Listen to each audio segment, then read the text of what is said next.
Bonjour à tous, bienvenue dans cette nouvelle vidéo sur ma chaîne YouTube et on se retrouve aujourd'hui et je vous souhaite bien entendu pour commencer la vidéo une bonne année 2022. J'ai du mal à réaliser qu'on est en 2022, mon propre ministre de l'éducation n'arrive pas à réaliser ça non plus, parce qu'il s'est trompé sur Twitter. Mais on est bien en 2022, je vous souhaite bien sûr la santé parce qu'en ces temps difficiles c'est quand même le plus important et tout le bonheur possible. Il va y avoir pas mal de vidéos ces prochains jours, des vidéos bilan etc. Et justement aujourd'hui c'est la première de ces vidéos bilan. C'est le top de mes films préférés de l'année 2021. J'ai fait un petit top 10 et on va aller bien sûr de la 10e place à la première place. La plupart de ces films auront été chroniqués sur la chaîne YouTube, donc je ferai des retours un peu rapides sur ces films. Et ceux dont je n'ai pas parlé parce que j'étais occupé à ce moment-là ou que j'ai pas forcément fait de vidéo à ce sujet, je resterai un petit peu plus longtemps pour vous expliquer pourquoi ils sont dans ce classement. Sinon, vous n'avez qu'à aller voir les vidéos correspondantes. Elles sont disponibles dans la playlist critique ciné que j'ai fait sur la chaîne YouTube. Alors, on va commencer donc avec le 10e film de cette sélection. Et le 10e, j'ai choisi le film Eternals de Marvel.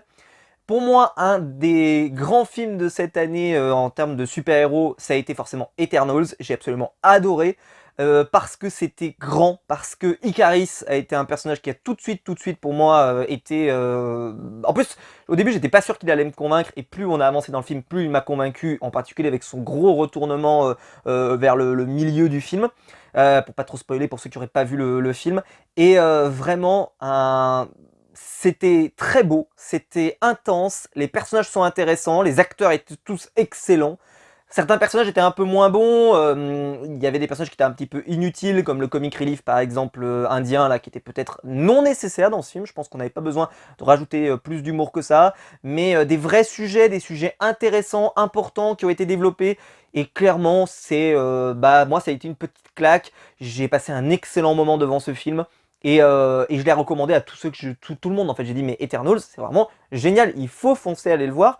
Même si j'ai même envie de dire que c'est un film de super-héros, oui parce qu'il y a quelques super pouvoirs etc.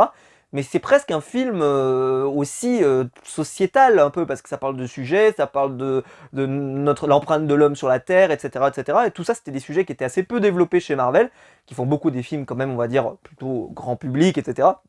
Ça reste un film grand public, mais c'est un film, je trouve, qui avait une vraie raison d'exister et une vraie histoire à raconter.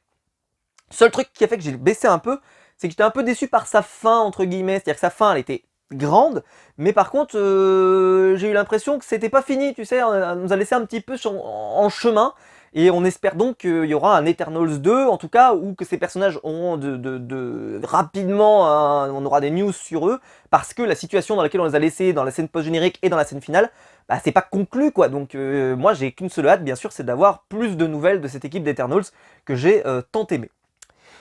Numéro 9, critique que j'ai fait il y a pas longtemps, c'est Matrix épisode 4, très bon film, moi j'ai adoré Matrix, même si par contre il y a un côté moins coup de poing que je trouve dans la première trilogie, et c'est très référencé, c'est-à-dire qu'il faut avoir vu les précédents, je vous l'avais dit, pour vraiment apprécier celui-là, parce qu'il y a une sorte de mise en abîme de la propre licence, et donc il y a des clins d'œil perpétuels pendant quasiment le premier tiers du film, et peut-être une fin qui, par le fait qu'elle est plus ouverte que les fins précédentes, est pour moi plutôt un regret, alors que le film, j'ai envie de dire, l'avoue concrètement, oui, nous on n'a pas forcément vocation à refaire une fin définitive comme on l'avait fait avec Matrix 3. Keanu Reeves est toujours génial, bien sûr, évidemment, hein, j'ai envie de dire, et l'univers en lui-même est toujours très cool. En plus maintenant on a des moyens de pouvoir faire des images qui sont quand même de plus en plus belles, même si je trouve qu'il n'y a pas eu ce... Enfin, il y a eu de... C'est peut-être la bataille finale, par exemple, moi, qui m'a manqué un petit peu de grandiose. C'était beau, hein, c'était bien, mais est-ce que ça aurait pas été encore... Ça aurait pu être plus, parce qu'on se dit qu'avec les moyens dont on dispose aujourd'hui, est-ce qu'on pouvait pas aller beaucoup plus loin? J'ai l'impression qu'ils l'ont fait, mais qu'ils se sont un peu... voilà, que ça manquait peut-être de générosité de ce côté-là. Et ça va me faire une transition parfaite pour vous parler de 8e film qui lui par contre, on ne peut pas lui reprocher je pense un manque de générosité, Spider-Man, Spider-Man No Way Home bien entendu, film qui subit, je ne comprends pas, un bashing en ce moment de certaines personnes qui ont décidé que ce film, il était pas bien. Ah, il y en a qui ont décidé. Alors le truc c'est que allez, je me projette. Si ces mecs-là, on leur avait rien dit, et qui s'étaient installés dans le cinéma sans voir de bande-annonce, sans voir d'affiche, sans rien voir, et tout, et qu'on leur avait juste mis, à la limite, juste, on leur avait dit, bah, c'est la suite de Spider-Man Far From Home, c'est-à-dire que Peter Parker a son identité qui est révélée, on va voir comment il règle ça. Et qu'on savait pas qu'il y avait Docteur Octopus, qu'on savait pas qu'il y avait le bouffon vert, etc., etc. On ne savait rien. Mais t'imaginez la claque qu'on aurait pris quand le mec, oh putain il y a ça, oh putain il y a ça, oh putain il y a ça, et bah ça on l'a pas eu parce que forcément on l'a vu dans les bandes annonces. Et il y a eu aussi beaucoup de leaks, beaucoup de spoils, etc. Donc certains se sont spoilés allègrement, donc ce qui fait que peut-être que le film a pas eu un impact sur vous. Je suis désolé, bah moi il a eu un énorme impact sur moi. Moi j'adore le Spider-Man de Tom Holland, j'étais déjà convaincu quand j'avais vu Far From Home qui est pour moi une réussite, peu importe les rageux et les gens aigris, moi j'ai adoré Far From Home. J'avais moins aimé Homecoming parce que je trouve que c'est un film un peu bancal qui sait pas trop sur quel héros il doit miser, est-ce que c'est sur Spider-Man ou un peu Tony Stark qui est là, mais bah, je trouve que le film est bien, mais ça manque peut-être un peu d'une vraie histoire à raconter. Et puis le vautour, est-ce que c'était vraiment un méchant à la hauteur de à ce moment-là du MCU où on était quand même arrivé dans un certain stade, après Civil War et tout, où on aurait pu espérer peut-être un peu plus mieux, même si je trouve pas il est mauvais, etc. Bref, je reviens en tout cas sur No Way Home. Et No Way Home, moi j'ai beaucoup aimé. Je trouve que c'est un film également effectivement fanservice, mais je trouve qu'il est très bien fait, très réussi, qui donne envie de l'aimer. Et moi j'ai qu'une seule hâte, c'est de le revoir. Il est excellent, Tom Holland est très bon. Tous les personnages qui l'entourent étaient très bons, évidemment. Alors oui, il y a des plans qui sont peut-être un peu moins artistiques, on va dire, que dans les autres sagas de Spider-Man qu'on a pu avoir. Mais ce qu'il a rajouté dans ce film, et ce qu'on voulait, moi je suis désolé, moi je vais au cinéma pas uniquement pour juste voir de l'art, dans le sens juste art, dans le sens il faut voir le plan le plus stylé possible, c'est aussi qu'on me raconte une belle histoire et que cette histoire soit efficace. Et sur moi, elle a été très efficace. On a eu enfin de l'émotion, même si on avait déjà eu dans Infinity War avec ce Spider-Man, mais là, ils ont vraiment mis de l'émotion que sur Spider-Man lui-même et en lui-même. Et vraiment, pour moi, ça a marché. Je me suis senti investi. Et cette conclusion, avec ce nouveau statu quo pour Spider-Man, qui nous promet un renouveau pour le personnage, après des années plus, on va dire, joyeuses, à profiter de la technologie Stark, etc., etc. Bah là, on va partir peut-être sur autre chose qui sera un peu différent. Et j'ai hâte de voir où ça va nous mener. Bref, pour moi, ça a été une grande réussite. Et voilà, les rageux qui n'ont pas aimé, ou qui veulent faire leur aigri, ou qui veulent faire des vues, parce qu'on sait très bien que c'est pour faire des vues aussi, le côté de j'ai pas aimé parce que j'ai pas aimé, comme ça fait des gros titres putaclic, on le sait bien. Mais je trouve ça dommage, parce que je pense que les gens, ils attendaient quelque chose que ce film n'a jamais... En fait, ils attendaient quelque chose que je ne sais pas ce qu'ils attendaient. C'est-à-dire que ce film-là, pour moi, il a tenu toutes les promesses qu'il avait marquées sur le papier. Je ne comprends pas pourquoi les gens ne sont pas contents en sortant de cette salle. Et normalement, quand tu sors de cette salle, tu dois être satisfait. Tu ne peux pas arriver et dire « Ouais, ça c'était... La vie est triste que si jamais vous n'avez pas réussi à profiter de ce truc-là, alors qu'en plus c'est vraiment un film fait pour les fans, je trouve, pour les fans de Spider-Man, donc voilà, je suis vraiment déçu pour les gens qui n'ont pas apprécié. Moi en tout cas, je n'ai pas boudé mon plaisir, et pour preuve, je le mets 8ème de mon classement. 7ème de mon classement maintenant, James Bond, No Time to Die, j'ai failli le mettre dans le top 3. Pour vous dire, hein, que j'ai failli le monter. Je me suis un peu retenu, mais je sais vraiment pas pourquoi, parce que j'ai tellement aimé. Daniel Craig au sommet de son art, il est excellent, le film est excellent. Mais le truc, c'est que c'est pas le meilleur de la saga, parce que pour moi, il y en a un qui est encore au-dessus. Donc c'est toujours pareil, c'est compliqué. Et en même temps, il a tout réussi ce film. Il réussit tout, il est... Alors après, il y a un seul truc, il y a un défaut, c'est que tu sens venir le truc à 200 à l'heure. C'est-à-dire que il y a un produit qui t'est présenté à un moment et tu sais que ça va servir et tu fais ah merde quoi, alors que peut-être si on te l'avait pas dit, enfin en tout cas la façon dont il a été montré, c'est-à-dire que le personnage le porte sur lui, tu vois, et donc tu te dis que ça va finir par servir, c'est un peu dommage entre guillemets, parce que je pense que ça aurait pu être encore plus sympa de le découvrir au dernier moment. Ceci dit, voilà, de l'émotion, du courage, et puis une vraie envie de voyage, un film d'action. La première partie en bagnole, elle est géniale pour ceux qui aiment les bagnoles. La partie dans la neige, dans la forêt et tout, elle est magnifique aussi. Bref, franchement, un excellent film, moi j'ai adoré. Je peux que le recommander. Daniel Craig, voilà, il a fait des bons films, il a fait des films moins bons, mais clairement, il a laissé, je trouve, un bel héritage pour le personnage de James Bond derrière lui. On verra bien qui arrivera après lui pour reprendre, mais va falloir quand même mettre du niveau, parce que je trouve qu'il a fait, voilà, il a fait un super passage sur James Bond. Preuve d'ailleurs, hein, ils voulaient pas vraiment qu'il se barre, hein, c'est-à-dire qu'ils ont vraiment essayé de maintenir pour qu'il reste jusqu'à là, et là, Bon là, ils finissent par quand même le libérer, mais tu sens que voilà, ils ont été heureux de travailler avec Daniel Craig, et ça se ressent. Et ce film, bah voilà, il est généreux, il est super. En plus, j'ai adoré la musique, même l'intro, elle était cool. Le méchant, il est réussi sans être non plus un des grands méchants de la saga, tu vois, mais il est réussi. Les enjeux sont intéressants, il y a une bonne exploration de tout l'univers James Bond développé depuis plusieurs films. Enfin, non, franchement, une fin de saga comme ça, j'aimerais bien que toutes les sagas se terminent avec des films d'aussi bonne facture, vraiment très très bons.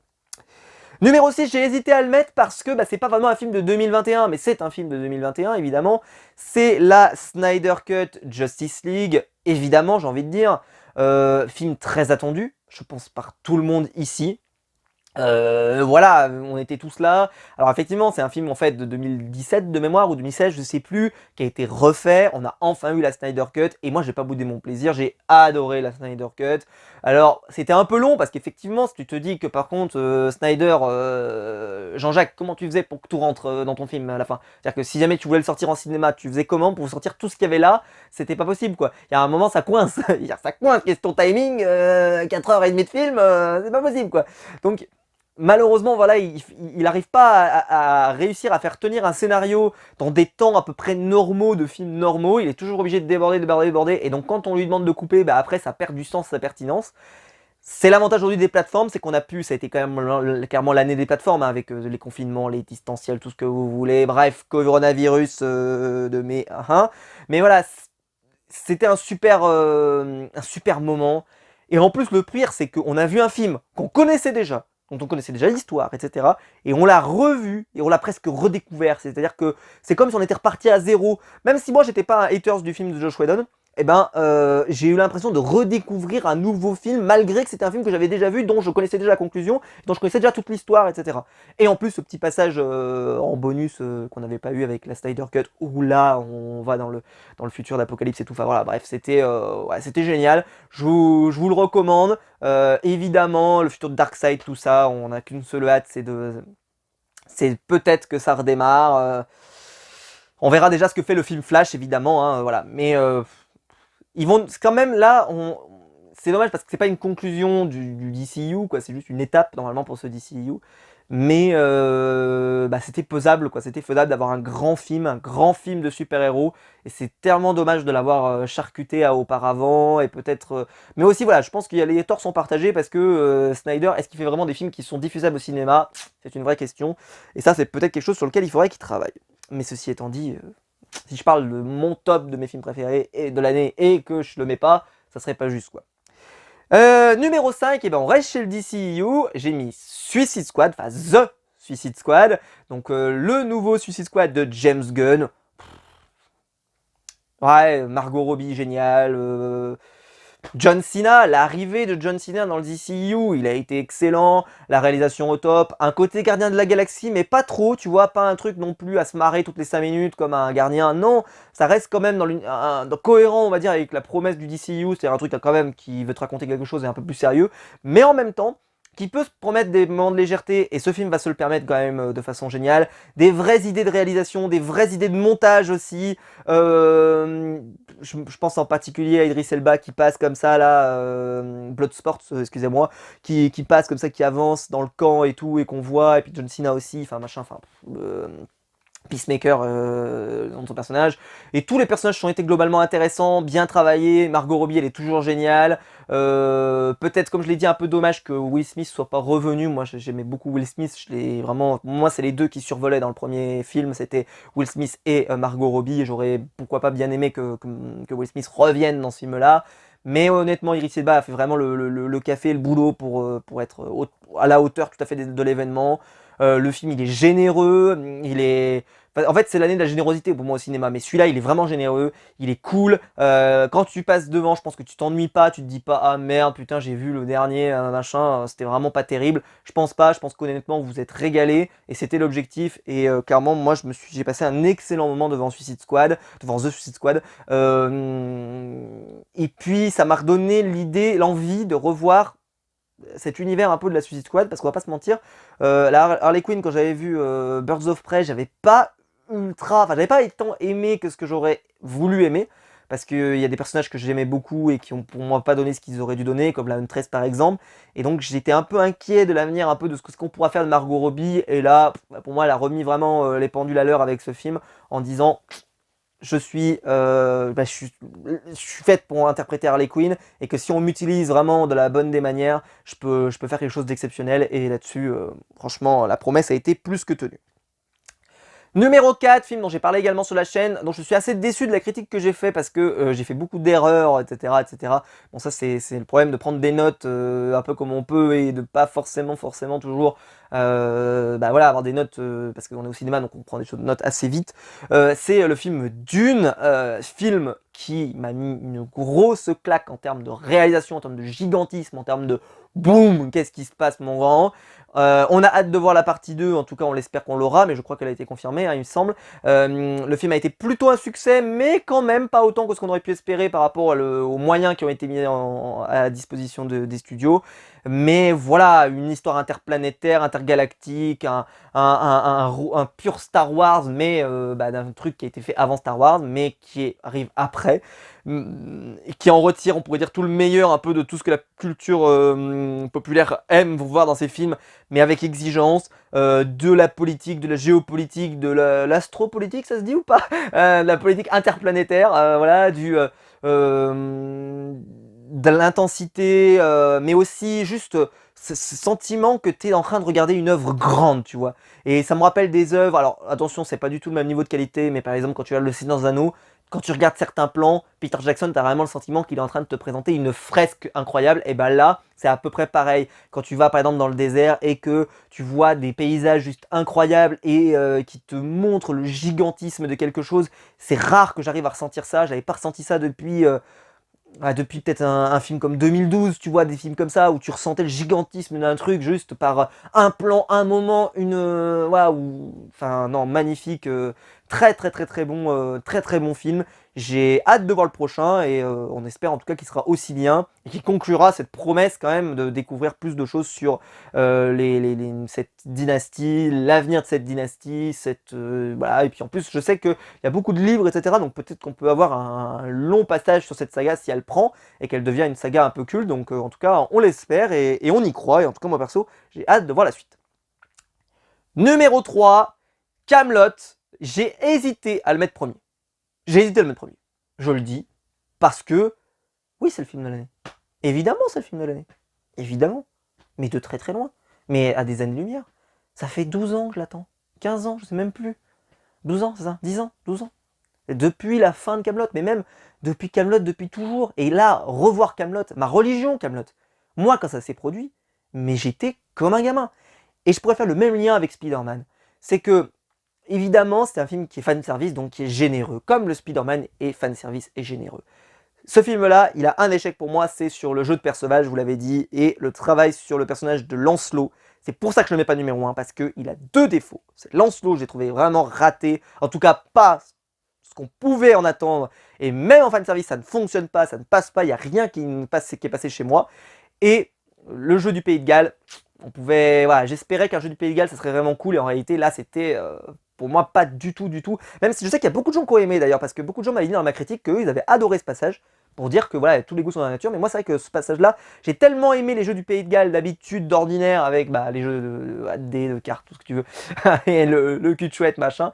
Mais, alors, le cul de chouette n'est pas un jeu du Pays de Galles, hein, attention. Mais voilà, j'ai aimé les jeux dans Kaamelott, et là, j'ai été un petit peu, c'était un peu le bordel selon moi.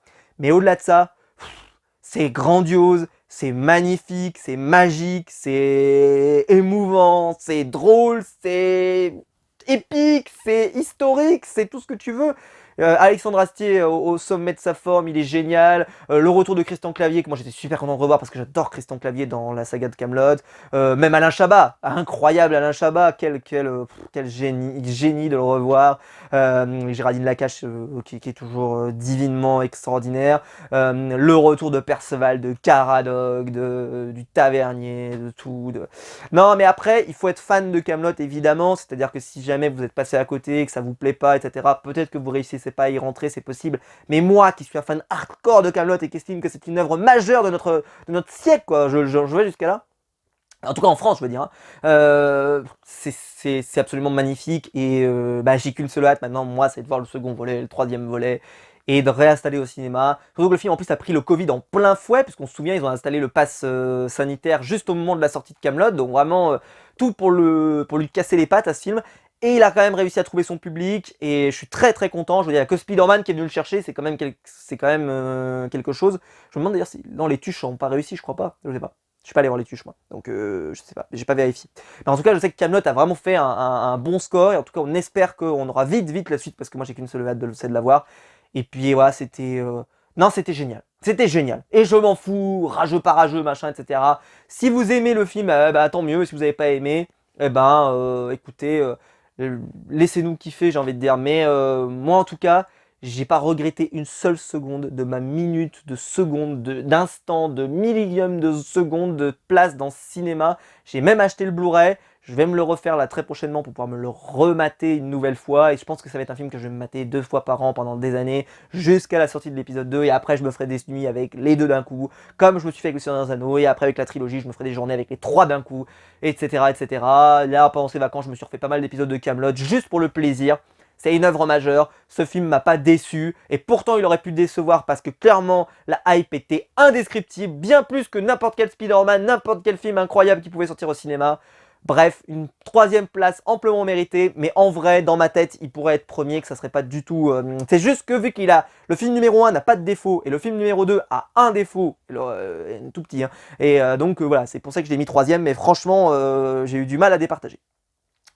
Numéro 2, Don't Look Up sur Netflix avec bien sûr Leonardo DiCaprio et Jennifer Lawrence. Film qui est sorti pendant les vacances de Noël, donc j'ai pas fait de critique dessus, donc c'est pour ça que je vais m'attarder un tout petit peu plus longtemps dessus. Alors Don't Look Up, ça raconte l'histoire en fait de DiCaprio et Jennifer Lawrence qui sont donc 2 scientifiques qui découvrent une comète qui va venir se cracher sur la Terre. Et en fait, ils vont essayer d'aller prévenir la population qu'il va se passer quelque chose de grave, sauf que malheureusement la population et les gouvernements et les organisations, les journalistes, etc. ne réagissent pas comme ils auraient aimé. C'est pour ça que le film s'appelle le déni cosmique, c'est que les gens vivent un peu dans le déni et ils n'ont pas l'air de prendre conscience de la situation qui va arriver. Et c'est donc à la fois un film catastrophe, mais également surtout un film satirique et une comédie. Et c'est pour ça que moi je l'ai hyper mal pris au début. Parce que moi j'avais vu que c'était un film catastrophe, c'est ce qu'on m'avait dit sur le papier.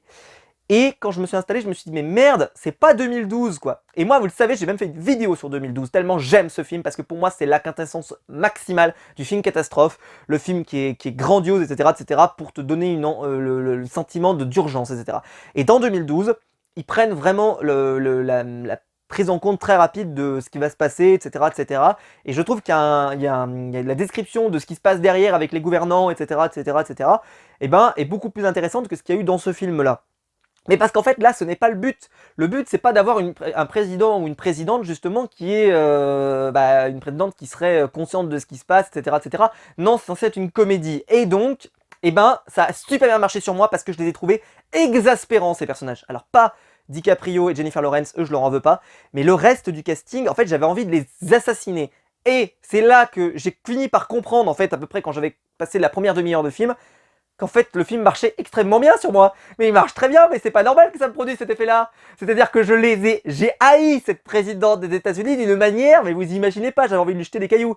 J'ai haï cette présentatrice télé là, la con, avec son collègue là, je les ai haïs. J'ai haï le conseiller, le chef de cabinet qui est également le fils de la présidente, je l'ai haï. Et j'étais tellement content de revoir Jonah Hill avec DiCaprio depuis Loup de Wall Street, ça faisait tellement plaisir. Il y avait même des phrases qui auraient pu être retirées du Loup de Wall Street tellement pour moi c'est un personnage qui était quasiment le même que celui du Loup de Wall Street, sauf qu'il se drogue pas en permanence, mais franchement on en serait pas bien loin.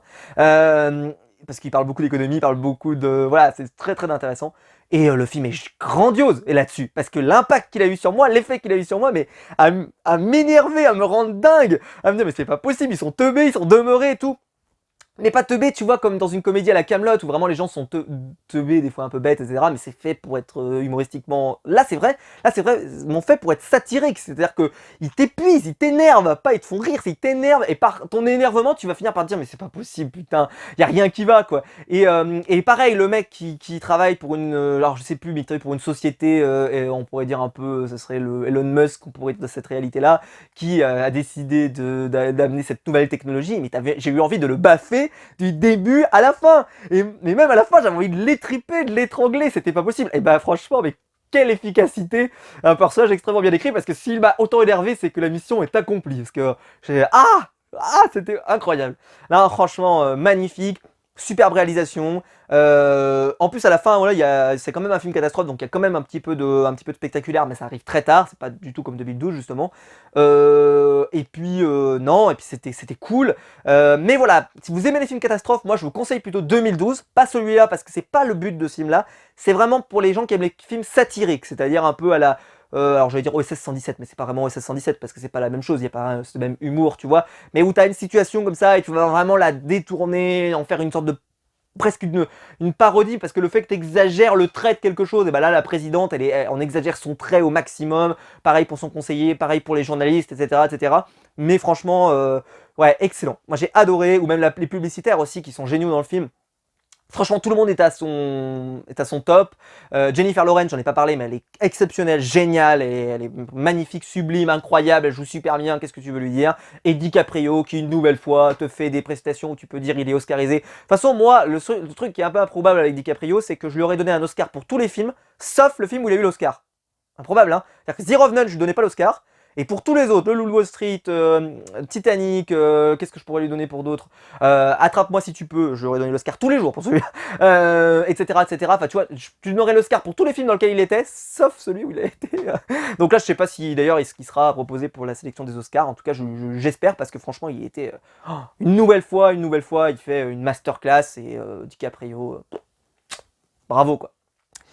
Et on va terminer avec mon numéro 1 de ma sélection. Maintenant, mon numéro 1, The Favor, évidemment. Mais de très loin en fait. Mais à des années-lumière, The Favor, d'Anthony Hopkins. Alors de quoi ça raconte? De quoi ça parle? Ça se dit pas de quoi ça raconte. De quoi ça parle? Oh bah c'est très simple. Hein. Anthony Hopkins joue une personne qui souffre de la maladie d'Alzheimer.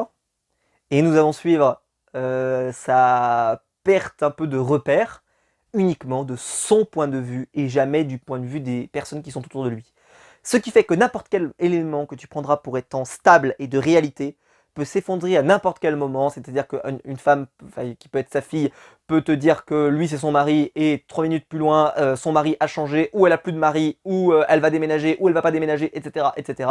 Et peu importe les choses que tu prends pour acquis dans le film, vu qu'il n'y a jamais rien qui va se passer du point de vue de sa fille, du point de vue des personnes qui l'entourent, mais uniquement du point de vue d'Anthony Hopkins, il est impossible de prendre quelque chose pour acquis et ça va vous mettre dans un état, moi personnellement ça m'a mis dans un état comme rarement de quand je suis sorti d'une expérience de cinéma. Là, c'est pas le film en lui-même que je juge, même si le film était exceptionnel, c'est l'expérience cinéma.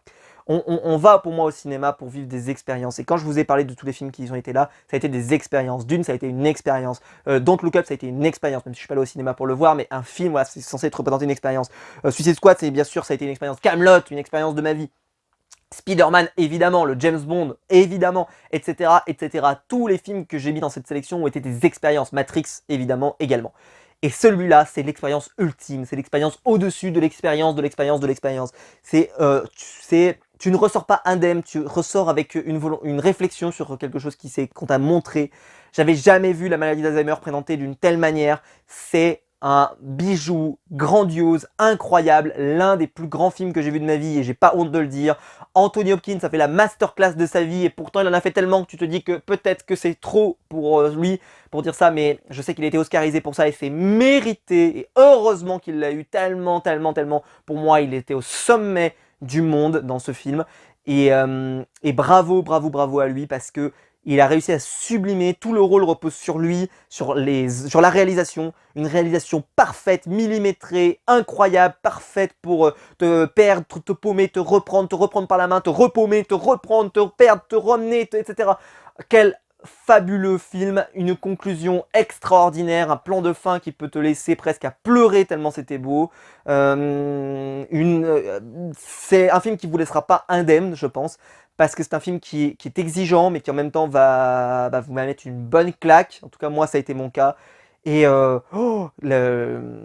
fait, il y a tellement peu de personnages que tu vois, tu peux pas glorifier les ondes des acteurs qui sont autour, parce que tu peux pas dire voilà machin, mais là, juste Anthony Hopkins par sa performance, la réalisation, hyper soignée, magnifique, parfaite, tout ce que tu veux.